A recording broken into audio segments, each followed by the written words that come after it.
Hola, bienvenidos a Academia Internet. Hoy vamos a comentar sobre la materia y su clasificación. ¿Y qué es la materia? De manera clásica podemos decir que la materia es todo aquello que tiene masa y ocupa un lugar en el espacio. Y seguro te has preguntado, ¿quién estudia la materia? Pues la química. Claro, la química es una ciencia experimental que estudia la materia, sus propiedades, composición, estructura y transformaciones que experimenta. No queda ninguna duda la importancia de la ciencia de la química en el rumbo de la civilización, ya que gracias a los efectos de esta ciencia han sido tan importantes porque gran parte de las cosas para el bienestar y progreso de la sociedad han sido desarrollados por los científicos químicos.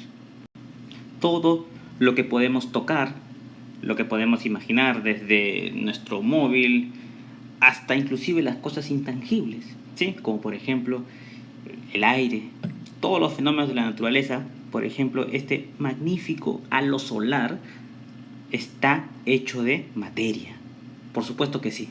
Los planetas del universo, los seres vivos, macroscópicos, microscópicos, los objetos que no tienen vida, ¿sí? También están hechos de materia. Por ejemplo, en este video vemos las nubes, son materia, el sol, también por supuesto materia, el aire, las moléculas que conforman la atmósfera, todo eso también es materia. Ahora bien, habíamos dicho que todo lo que nos rodea, incluido nosotros mismos, estamos formados por materia. Sin embargo, en el uso cotidiano solemos confundir algunos términos como materia, masa, peso, volumen. Pues bien, los vamos a clarificar ahora. Materia, ya habíamos dicho, es todo lo que tiene masa y ocupa un lugar en el espacio. La masa es la cantidad de materia que tiene un cuerpo. El volumen es el espacio ocupado por la masa. Un cuerpo vendría a ser una porción limitada de materia. Y tener presente este detalle, el peso es una fuerza, ¿ok? Es la fuerza con que la Tierra atrae a un cuerpo por acción de la gravedad. Por lo tanto, salta a la vista la diferencia que hay entre peso y masa. Es más, el peso se calcula multiplicando la masa por la aceleración de la gravedad. Es lo que se conoce como el mg, m de masa y g de gravedad. Veamos ahora la clasificación de la materia.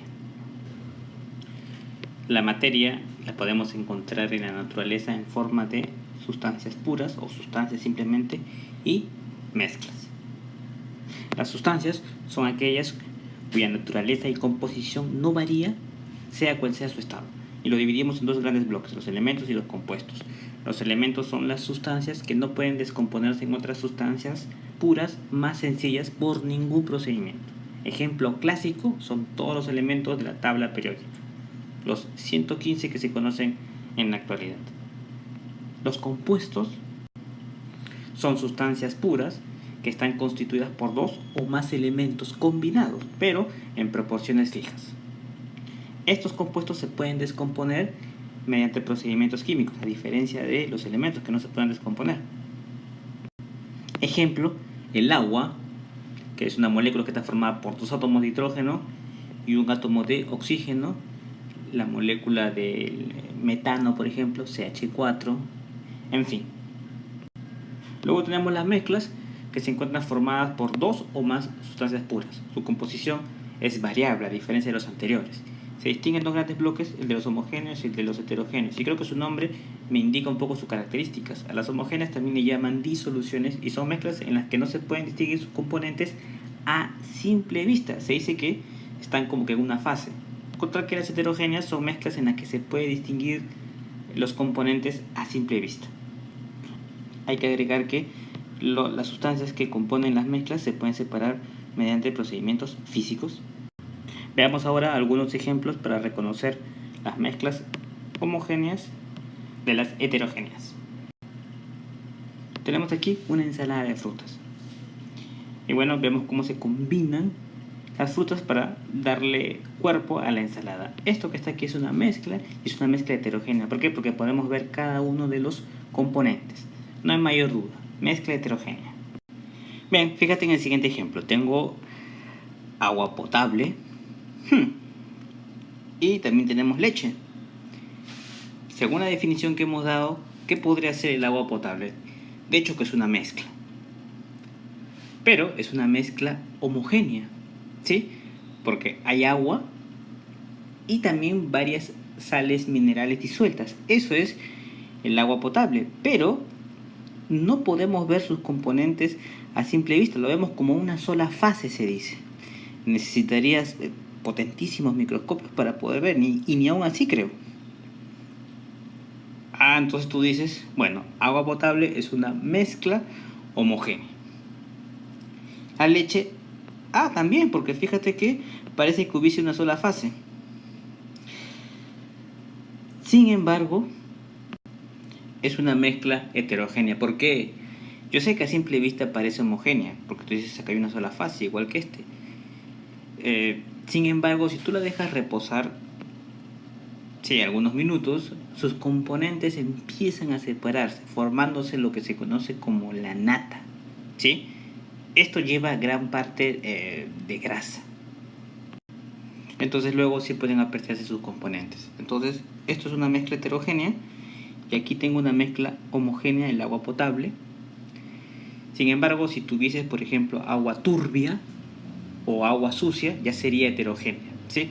Porque en el agua turbia, a simple vista, es posible ver el polvo y las impurezas. Pero el agua potable, como lo hemos puesto ahí, tendría que ser necesariamente homogénea. Mezcla homogénea, y aquí mezcla heterogénea. Aquí tenemos otros ejemplos. Tenemos una gaseosa y un refresco, ¿no? de gaseosa y un vino, ¿sí?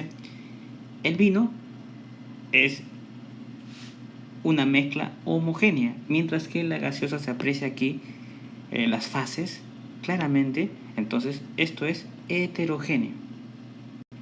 Tenemos aquí humo y aire contaminado. Según las definiciones que hemos dado, el humo vendría a ser una mezcla heterogénea, ¿sí? Inclusive en algunos casos los componentes del humo se aprecian a simple vista, ¿sí?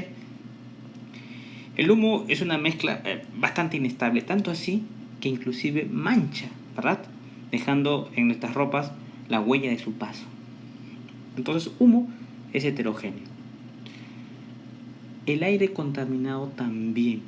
Y aquí hago énfasis porque puse contaminado. Si yo hubiese puesto aire puro, ¿sí? O sea, sin polvo, sin humo, es una mezcla homogénea, ya que los componentes principales del aire puro son el nitrógeno y el oxígeno, ¿sí? También puede haber vapor de agua y otros gases como el dióxido de carbono.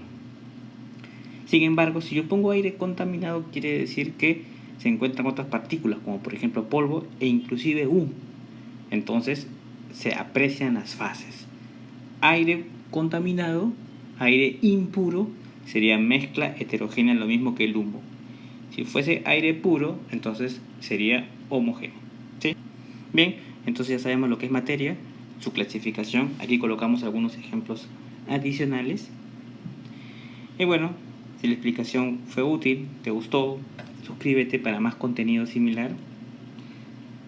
Comparte, por supuesto, es importante para nosotros eso. Un saludo y sigan conectados a Academia Internet.